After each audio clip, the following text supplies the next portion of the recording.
पश्चिम बंगाल के चुनाव मतलब हमेशा ही गर्मा गर्म रहते हैं ना। लेकिन इस बार का माहौल कुछ ज्यादा ही अलग है। ऐसा लग रहा है मानो पूरा चुनाव ही किसी पहरे में हो रहा हो, एक किलेबंदी के अंदर। तो आइए समझते हैं कि इस जबरदस्त सुरक्षा के पीछे की असली कहानी क्या है और इसके लोकतंत्र के लिए क्या मायने हैं। और कहानी की शुरुआत होती है एक नंबर से, 480। ये कोई मामूली नंबर नहीं है। ये है CAPF यानी सेंट्रल आर्म्ड पुलिस फोर्सेस की कंपनियों की वो तादाद जो शुरुआत में ही बंगाल भेज दी गई। अब इतनी बड़ी संख्या देखकर सवाल तो उठता ही है कि भाई ये सिर्फ एक चुनाव है या कुछ और ही चल रहा है। और देखिए, ये कोई एक फोर्स का काम नहीं है। गृह मंत्रालय के जो दस्तावेज हैं वो बताते हैं कि ये एक बहुत बड़ा और पूरी तरह से प्लान किया गया ऑपरेशन है। आप देखिए, CRPF, BSF, CISF मतलब देश के अलग अलग कोनों से फोर्सेस को बंगाल में इकट्ठा किया गया है। ये कोई छोटा मोटा इंतजाम नहीं है। तो चलिए इस पूरी तस्वीर को समझने के लिए इसे कुछ हिस्सों में देखते हैं। सबसे पहले बात करेंगे कि इन फोर्सेस का ऑफिशियल मिशन क्या है, फिर देखेंगे कि जमीनी हकीकत क्या है और विवाद क्या चल रहे हैं। इसके बाद ये भी समझेंगे कि क्या ये कोई पॉलिटिकल गेम चेंजर साबित हो सकता है, और आखिर में बात करेंगे कि बैलेट बॉक्स के बाद क्या होता है। तो सबसे पहले बात करते हैं ऑफिशियल मिशन की, मतलब कागज पर क्या लिखा है, इतनी बड़ी सुरक्षा का कारण क्या बताया जा रहा है। देखिए, कागजों पर तो मिशन एकदम सीधा और साफ है। काम है चुनाव को शांतिपूर्ण और निष्पक्ष कराना। इसमें एरिया डोमिनेशन से लेकर वोटर्स में भरोसा जगाना, पोलिंग स्टेशंस को सेफ रखना, EVM की हिफाजत करना और हाँ, सबसे जरूरी, किसी भी तरह की चुनावी हिंसा को रोकना शामिल है। मतलब एक पूरी लिस्ट है जिम्मेदारियों की। अब इसमें एक शब्द बार बार आता है, एरिया डोमिनेशन। ये क्या चीज है? इसका सीधा सा मतलब है कि जो भी सेंसिटिव इलाके हैं वहां पर इतनी ज्यादा फोर्स लगा दो, इतनी गश्त करो कि कोई गड़बड़ी करने की सोचे भी नहीं। एक तरह से माहौल बनाना, शांति का माहौल। तो कुल मिला के ऑफिशियल मकसद ये है कि एक ऐसा माहौल तैयार किया जाए जहां हर कोई, हर एक वोटर बिना किसी डर, बिना किसी धमकी के अपना वोट डाल सके। मतलब लोकतंत्र की जो बुनियाद है उसकी हिफाजत करना। लेकिन ये तो हुई कागजी बातें। जैसा अक्सर होता है, जमीनी हकीकत कुछ और ही कहानी कहती है। और बंगाल में तो ये हकीकत एक राजनीतिक बवंडर बन चुकी है। और ये मामला अब एक तरफा नहीं रहा है, ये एक दो तरफा लड़ाई बन गया है। एक तरफ CAPF पर आरोप लग रहे हैं कि वो वोटर्स को डरा रहे हैं, तो दूसरी तरफ राजनेताओं पर इल्जाम है कि वो CRPF को खुलेआम धमका रहे हैं और लोगों को, खासतौर पर महिलाओं को, फोर्सेस के खिलाफ भड़का रहे हैं। मतलब दोनों तरफ से गंभीर आरोप प्रत्यारोप का दौर चल रहा है। एक पक्ष का क्या कहना है वो सुनिए। तृणमूल कांग्रेस के नेता डेरिक ओब्रायन का सीधा सीधा आरोप है कि CRPF के जवान वोटर्स को डरा रहे हैं और उन्हें एक खास पार्टी यानी BJP को वोट देने के लिए कह रहे हैं। और फिर आता है दूसरा पक्ष।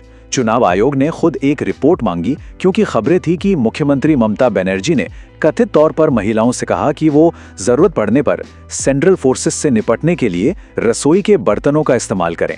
ये भी एक बहुत गंभीर आरोप है। अब इस पूरे घमासान के बीच चुनाव आयोग ने यह भी दिखाया है कि वो चुप नहीं बैठेगा। बीरभूम में एक घटना हुई। कुछ CRPF के जवान एक पार्टी ऑफिस में चले गए, वहां कार्यकर्ताओं के साथ कैरम खेलते देखे गए। जैसे ही ये बात सामने आई, चुनाव आयोग ने तुरंत जांच की और 3 जवानों को सस्पेंड कर दिया। मैसेज साफ था, ड्यूटी में लापरवाही और पक्षपात बर्दाश्त नहीं किया जाएगा। तो ये सब देखकर एक बड़ा सवाल खड़ा होता है, क्या ये सब सिर्फ लॉ एंड ऑर्डर का मामला है या फिर ये पूरा इंतजाम बंगाल के पॉलिटिकल गेम को ही जड़ से बदल रहा है? कुछ विश्लेषण ये कहते हैं कि CAPF की इतनी बड़ी मौजूदगी का असली मकसद सिर्फ हिंसा रोकना नहीं है, बल्कि इसका मकसद है बंगाल की राजनीति में जो कैडर मैनेजमेंट और लोकल मसल पावर का खेल चलता था उसे पूरी तरह से न्यूट्रलाइज कर देना। मतलब खेल के नियम ही बदल देना। और इस कहानी में एक और बहुत बड़ा ट्विस्ट है, वो है वोटर लिस्ट में हुआ भारी फेरबदल। जरा इस टेबल को ध्यान से देखिए। मुर्शिदाबाद की बात करते हैं। 2021 में जीत का मार्जिन कितना था? सिर्फ 2491 वोट। और अब करीब करीब 22,000 वोटर्स की जांच चल रही है। मतलब जीत के मार्जिन से लगभग 9 गुना ज्यादा वोटर्स। आप सोच सकते हैं कि इससे नतीजा कैसे पूरी तरह पलट सकता है। ये ग्राफ तो इस रिस्क को और भी साफ कर देता है। ये जो छोटा सा नीला बार है, यह है 2021 का मामूली सा विनिंग मार्जिन, और ये जो इतना बड़ा लाल बार है, ये हैं वो वोटर्स जिन्हें लिस्ट से हटाया जा सकता है। फर्क देख रहे हैं? ये किसी चुनावी भूकंप से कम नहीं है जो पूरे पॉलिटिकल समीकरण को हिला कर रखते। और इतना ही नहीं, इस सब के ऊपर टेक्नोलॉजी की एक और लेयर है। अब हर पोलिंग बूथ पर 100% वेबकास्टिंग होगी। अगर 1 घंटे से ज्यादा वेबकास्टिंग रुकी तो पोलिंग ही रोक दी जाएगी। बड़ी बड़ी सभाओं पर ड्रोन से नजर रखी जाएगी और हर एक बूथ पर एक माइक्रो ऑब्जर्वर होगा। मतलब निगरानी का एक पूरा जाल बिछा दिया गया है। और हाँ, वोटर लिस्ट में ये जो फेरबदल हुआ है, इसका असर पूरे बंगाल में एक जैसा नहीं है। ये चार्ट देखिए, नॉर्थ बंगाल और साउथ बंगाल में इसका असर बहुत ज्यादा है, जबकि कलकत्ता में सबसे कम।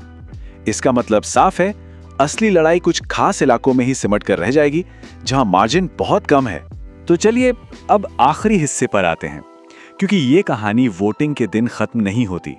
असल में ये वोटों की गिनती के बाद भी चलती रहती है। देखिए, पोलिंग हुई, वोटों की गिनती भी हो गई, लेकिन कहानी खत्म नहीं हुई।